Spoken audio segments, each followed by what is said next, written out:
So in about 8 weeks, my boat was ready to be in the water.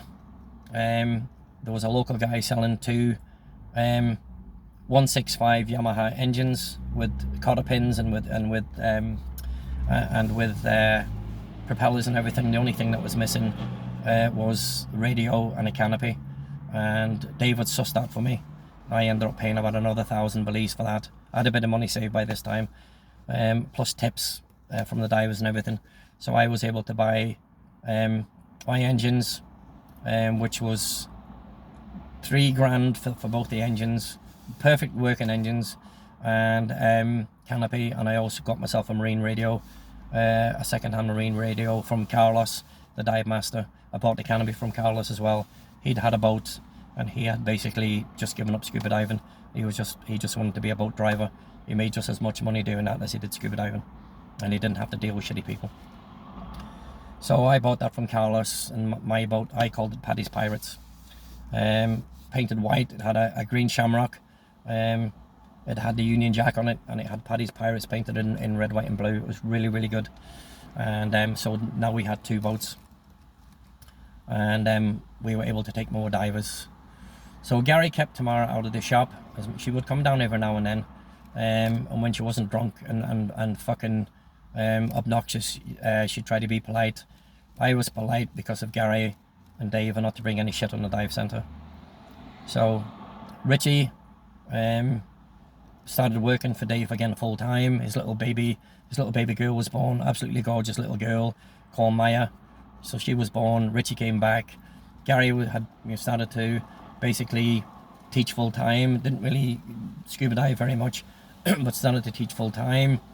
I would do the open water portion of training in the shallows, and then I would take them for the first dive out to Andy's spot, which was right outside the cut, get them used to the water, and we would go from there. And Dave or Gary would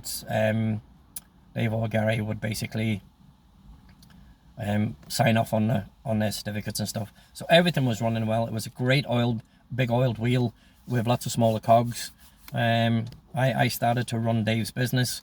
Dave put my salary up a little bit higher. I was now basically on $3,000 a month, which was a lot of money back then. And things were running smoothly. There was no dramas. I didn't see Gutsy for a while. I didn't see Patojo. I didn't see none of that shit. We basically kept ourselves to ourselves. I was working that much that I really didn't go into town very often. So I kind of kept myself out of drama, because I knew that if I did run into them guys, I was going to fucking end up throwing down and getting myself into a bit of bother.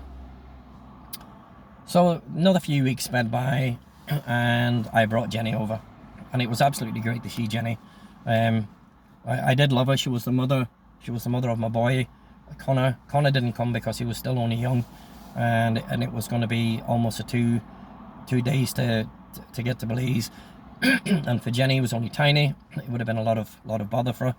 And I had planned to go home for Christmas that year and see Connor anyway. So Jenny came down. She came down for a month. Everything was really good. We got on really well. There was still that little divide with us. And I kind of knew at the end of the time that she'd been there that it would be basically the end of me and her. But while she was down, it was brilliant. A week and a half into having Jenny on the island, there was a military operation called Operation Caribbean Splash.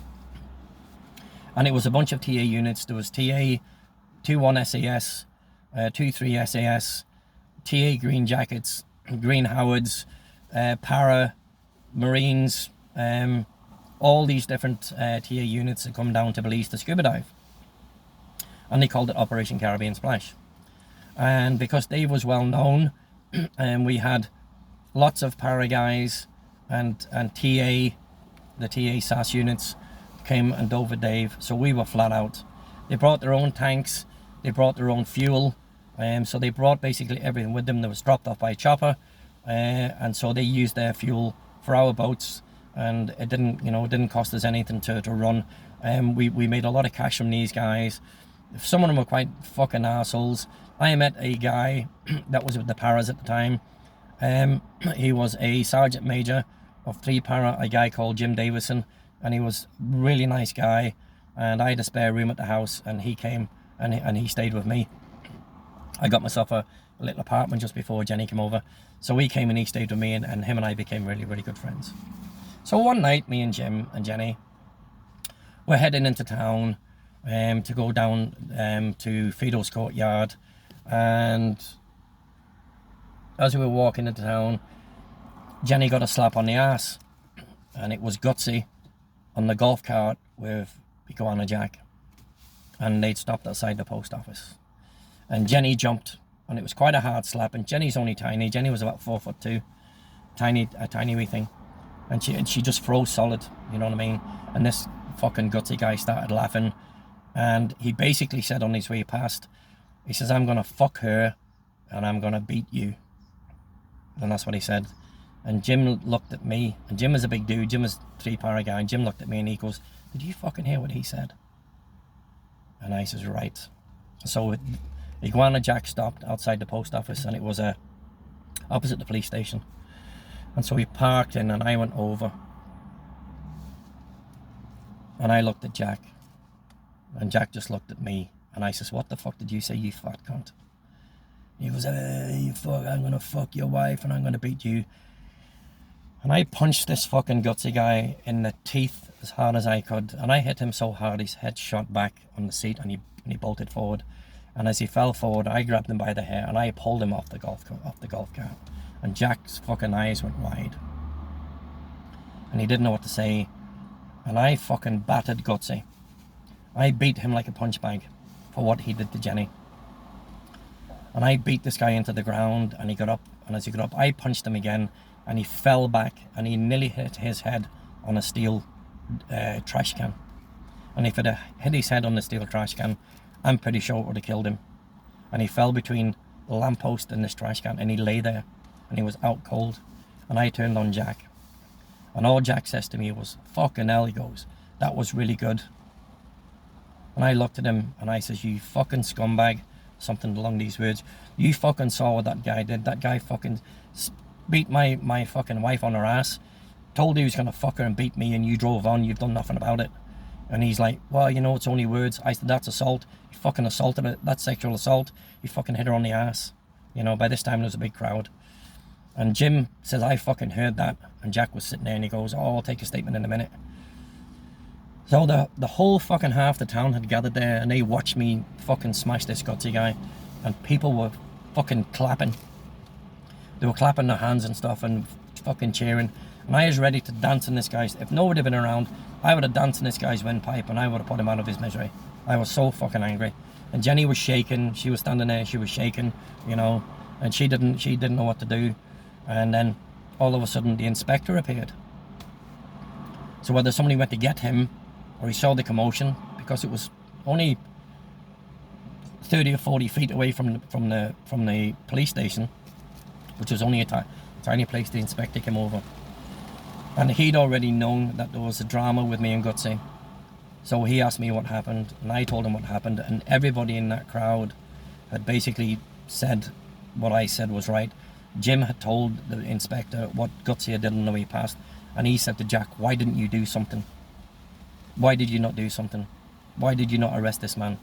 And Jack just kind of sat there, and he goes, "Well, Gutsy was only joking."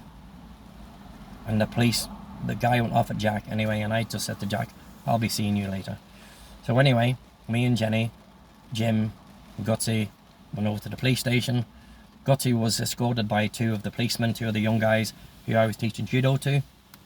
And Gutsy was protesting that he basically, he didn't do anything, that he was only joking, and you know, all this type of stuff. And so he was hauled over to the police station. Inspector took my statement, said that it was going to go to court, and I'd have to appear in court. I said, "That's fine, no problem at all," you know. So the inspector was pretty cool. He was pretty cool about the whole thing. And then we went on our way. Gutsy was kept in the jail overnight, and he was arrested, basically. Jack was hauled over to the police station, and the fucking police inspector went off at him. I told Jack I would be seeing him on his own. Anyway, not to worry about it. Him and I were going to be having words. and it kind of went from there. And so no more was done about it. Jenny was still scared. She was very uncomfortable with the whole thing. I was like a fucking bulldog about to chew a wasp, and we just kind of went into town and we tried to have a good night.